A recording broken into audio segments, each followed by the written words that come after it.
বাংলা ভাষায় লেখা কিছু ইসলামিক পোস্ট দিলাম যাতে সবার পড়তে সুবিধা হয়। আমাদের যে বাঙালি বন্ধুরা আছে ইউটিউবে, তোমাদের পড়তে সুবিধা হবে। দরকার হলে তোমরা একটু আস্তে করে নিও মানে জিনিসটা স্লো করে নিও।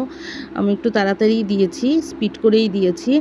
অবশ্য তোমরা সব কিছুই জানো, তবুও দিলাম। আমার খুব ভালো লাগলো, হঠাৎ করে পেলাম আমি। তার মধ্যে থেকে কয়েকটা জোগাড় করতে পেরেছি, মানে একটুখানি কালারফুল আর হচ্ছে যেগুলি লেখাগুলো একটু স্পষ্ট বোঝা যাচ্ছে। বেশিরভাগই লেখা স্পষ্ট বোঝা যাচ্ছিল না বলে সবকটা দিতে পারিনি। তো যেগুলো স্পষ্ট বোঝা যাচ্ছে দিয়েছি। দেখবে ভালো লাগবে। আমার তো ভালো লেগেছে এই বেশ, যদিও অনেক কিছু বুঝি না, তবুও ওদের ভাষাটা ততটা বুঝতে পারি না। তবুও তোমাদের তো বুঝতে পারবে তোমরা, ভালো লাগবে। একটা গরম নিয়ে তো আছেই, দেখো খুব ভালো লাগবে।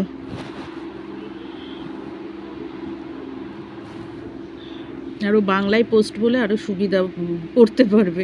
এটা অবশ্য মুশকিল যে অন্য ভাষাভাষীরা বুঝতে পারবে না, এটা একটু মুশকিল। আমি আবার অতটা ট্রান্সলেটও করতে পারবো না, হয়তো ইংলিশে পারা যায়, তবে ওদের বাংলা লেখাটাও তো অতটা উর্দু আছে, হয়তো বুঝতে পারবে, কেউ একটু বলে দিলেই বুঝতে পারবে, আবার চিন্তা নেই। একটু কিছু কিছু কালারিং আছে, দেখো আমি আনতে চেষ্টা করেছি একটু বড় টড়ো করে।